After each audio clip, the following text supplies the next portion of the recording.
Reading from the Japa Reform Notebook by His Holiness Satsarup Das Goswami Maharaj.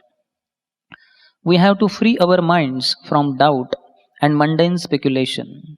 We cannot understand God or the material universe or even our own body, so we have to hear from higher authority. We put any doubts before the spiritual master.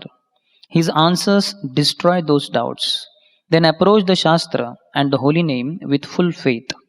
Our mundane critics take the Hare Krishna mantra as a material sound, an imaginary sound. But Lord Chaitanya says, Nam Namakari Bahuda Nija Sarva Shaktis Tatrarpita Niyamita Smaranena Kala Etadrishi Tava Kripa Bhagavan Mamapi Durdaiva Midrushamiha Janina Nuragaha. Krishna is coming in his name. Many names he has. Although he is so easily approachable through his name, I don't have any taste for it. That is Lord Chaitanya's statement. The name is actually full of power. Krishna has invested himself in Hare Krishna, so it is not something imaginary. Hare Krishna. The skeptical people, the agnostics, atheistic people will always be opposing the path of religion and the great sacred scriptures and the path of the devotees. But the devotees should pay no heed to them. Like as we say, the dogs bark and the caravan goes on. And if need be, if there is a need, then devotees can also protest against their false statements and establish the truth, especially in a forum where some other people with some little brain will understand.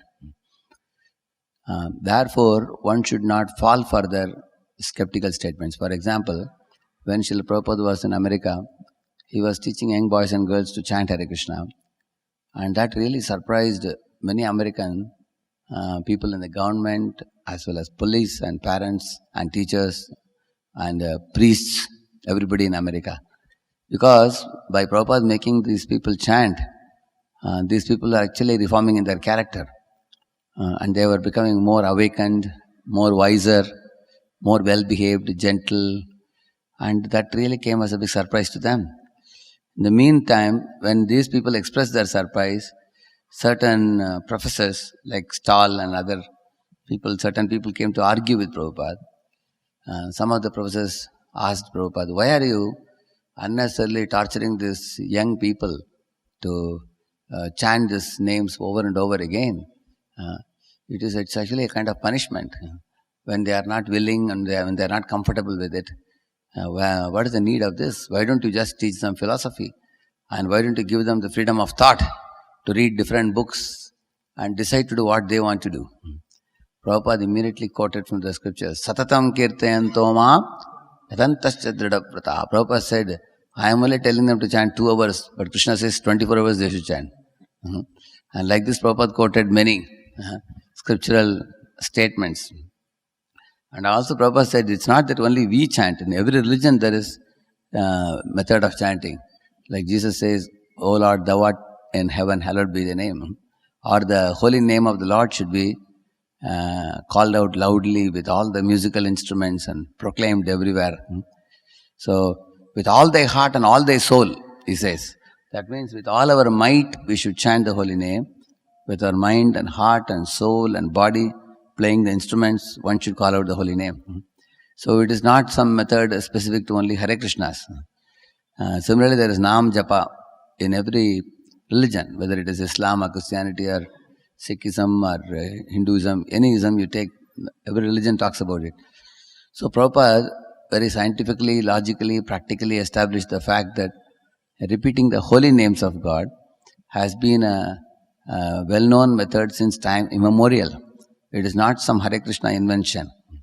It is not some kind of new innovation that we are doing. So, our movement has its foundation in the Vedic literature, which is very sound, which is time-tested, and all the methods are all time-old methods. We are not the first one to chant the holy name. Dhruva Maharaj is chanting in Satya Yuga. Om Namo Bhagavate Vasudevaya. And that is how Narada Muni gave him a program for cleansing the heart Therefore, as devotees, one has to study the scriptures and develop a firm faith in the holy name and drive out all kinds of skepticism, agnosticism, atheism, and such kinds of things, and giving no room for them. Because when one develops a firm faith and approaches the holy name, the benefit is enormous. But if one is sprinkling the waters of skepticism and doubts about the chanting of the holy name, it's like sprinkling water in a firewood. It is going to dampen the firewood, and instead of fire, you will get only smoke. So, semi-baked faith or lack of faith in approaching the scriptures or the deities or the devotees, that will not help, or that will drag a person for a long period of time. Why people turn to material sense gratification? When suddenly some doubts arise about spiritual practices and about spiritual truths, then the mind gets tainted by propensity for sense gratification. Then one takes a U-turn and goes back to Maya again. Aprapyamam nivartante mrityu samsara vartmani, Krishna says. Ashraddadhana purusha dharmasyasya parantapa. 9.3 Bhagavad Gita, Krishna says that if one does not approach me with full faith, due to lack of faith, they don't have the sufficient intensity in spiritual life, due to which they take a U-turn and go back to material life again. He says. So therefore, Arjuna himself told Krishna that you are called Madhusudana, who is the killer of the demon Madhu. Similarly, I also have some skeptical thoughts in my mind which are like Madhu demon. Please destroy them. And once those demons are destroyed, with full intensity and full faith, I can approach you and your holy name with firm faith. And that is what is spoken here in the 5th and 6th offense. One shouldn't consider the glories of the holy name to be imaginary, because the Shastras have promised it, and practitioners in their lives have proved it. Not just one Ajamila or one hippie. There are hundreds and thousands of cases of people. As Krishna also says, Bhagavo Jnana Tapasa Puta Madhva Magata. By hearing the message of Bhagavad Gita, many in the past have become purified and gone back to Godhead. And we are not the first one to be asked to put faith. Many have put faith. Many have walked this royal great path of the Mahajanas.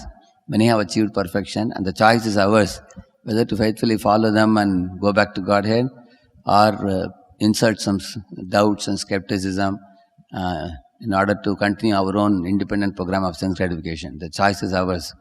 Harinam Prabhu ki